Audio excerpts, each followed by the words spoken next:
Hi, I'm Elizabeth Ruffing from ruffings.com and thelittlehouseofcats.com.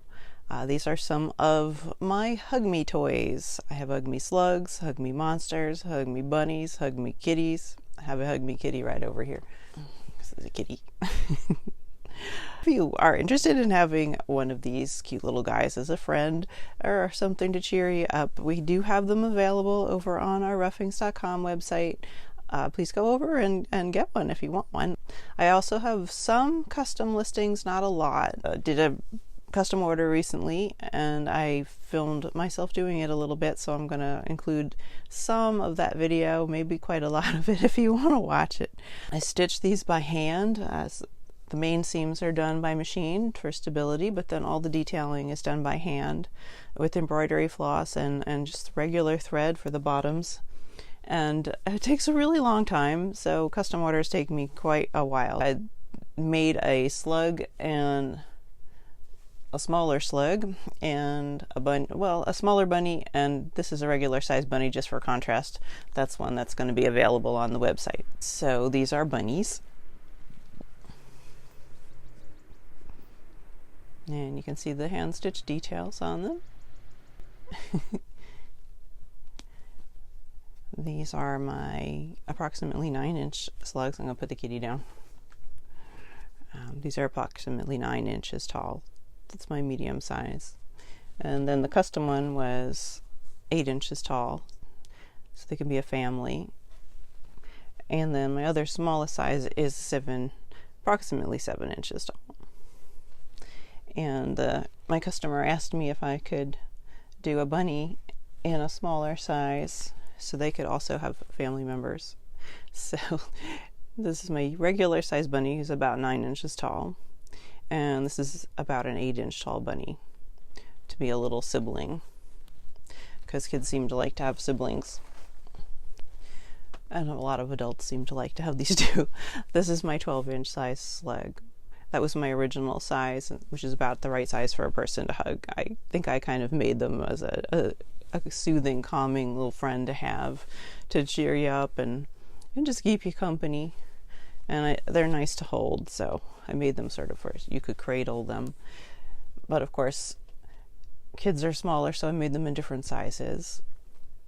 So again, if you would like one, they're over on our ruffings.com site. Get yourself a Hug Me Slug or a Hug Me Bunny. I'm going to have to put up the kitties. I've been debating over whether to add legs to all the kitties. I think I will. I kind of like them. Everything used to be just a huggable shape so that you could sleep without anything else on there. Just a simple Hug Me. But I like them with the arms on them, so I may put arms on them. They're cute. I also had sock kittens. That's one of my sock kittens. He has some tape on him. Excuse me. Again, everything sewn by hand except for a few main seams just for stability. So if you would like to watch me work on my toy order, I am going to include the footage from that. Thanks for watching. I hand sew little circles of cotton onto the bottoms of my toys. But first I have to kind of needle sculpt them to make sure that they're symmetrical. My toys are made out of fleece, so it stretches and it kind of gets out of whack a little bit when you push the stuffing in, so I have to kind of get everything back in order. And I spin them around to make sure that they're standing nicely. And I'm just doing a little needle sculpting. Just looks like stabbing.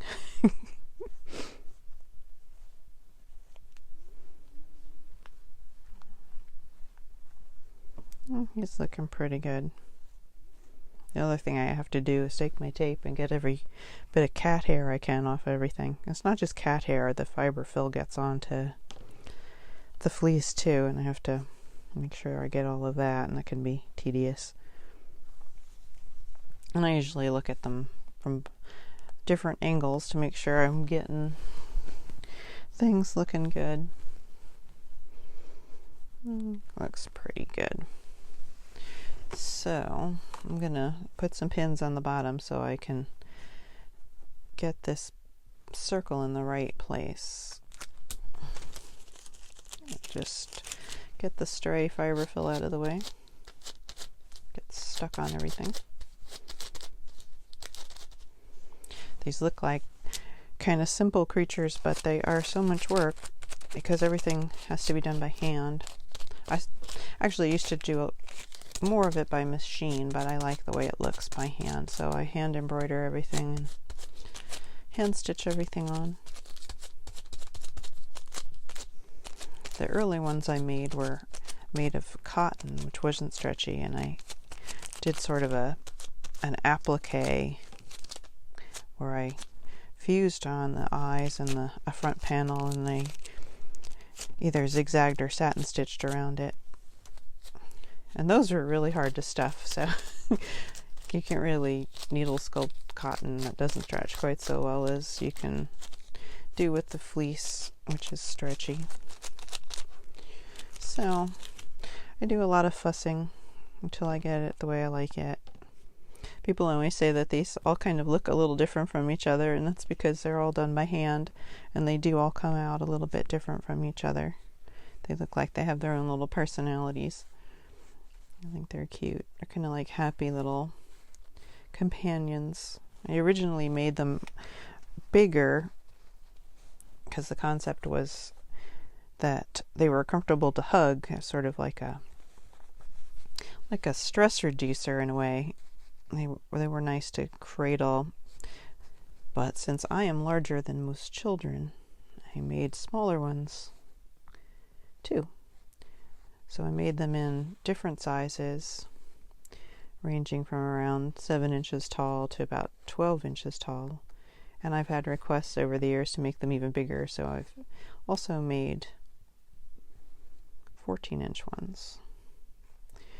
So they've had quite a bit of variety over the years. I have to make sure I get all these pins out because I don't want anybody to find a pin stuck in something.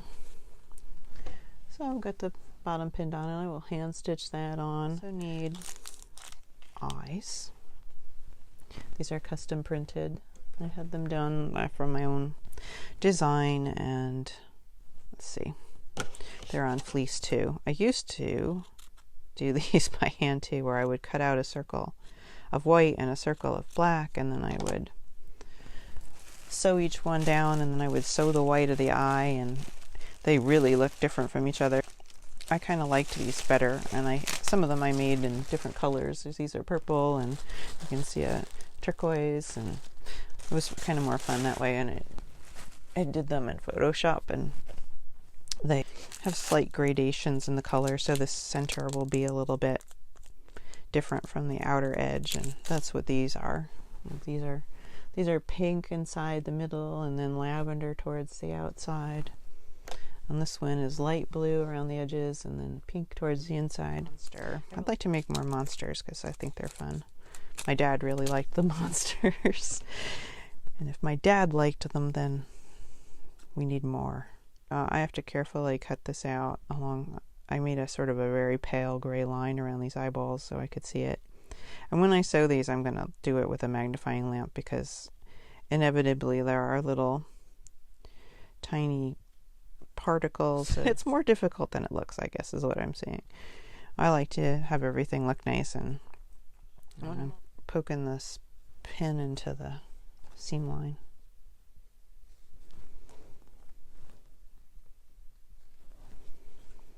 And then I can center my eyeballs. I'm going to take a guesstimate of where that goes. I'm putting this little eyeball on. And then I'll put a pin in it. And then I'm going to measure. Let's see. This part takes forever. Now I have to make sure that the little white in the eye is in the same location on each eye. Now I marked the mouth based on the basting that I had in before. I'm going to do the same thing with my measuring tape. Going across. I have to find the center, and then I get it straight. Marked where I want my smile, and I centered it. I'll do that in a chain stitch. And now I have to go dig out some fleece. So I brought Addie over to keep me company. This is Addie. She's a Pleasant Company doll. When I cut out my toys, I end up with lots of scraps. So this is just a bag of yellow. I have so many of these bags, and I'm going to make a yellow heart on this slug as requested, because this is a custom Hug Me Slug. So I have to find a piece in this bag that looks to be about the right size. That looks good. I'm going to figure out where I want this heart. Let's see. There he is. I'm going to pin that in place where I like it. I might move it again later if I decide it's not exactly where I want it, but for now, that is where I'm putting it. And I have to do all the stitching on him, including the bottom, so I've got a lot of hand stitching to do. Now I have to pick out hearts for these two guys because they don't have their hearts yet. But I found a little lavender pink to go with that. I think that's nice. And I found another lavender, a different shade, to go with this one. And now I will take a look at all my embroidery floss and make sure I match everything. And then I will do a little blanket stitch around the hearts.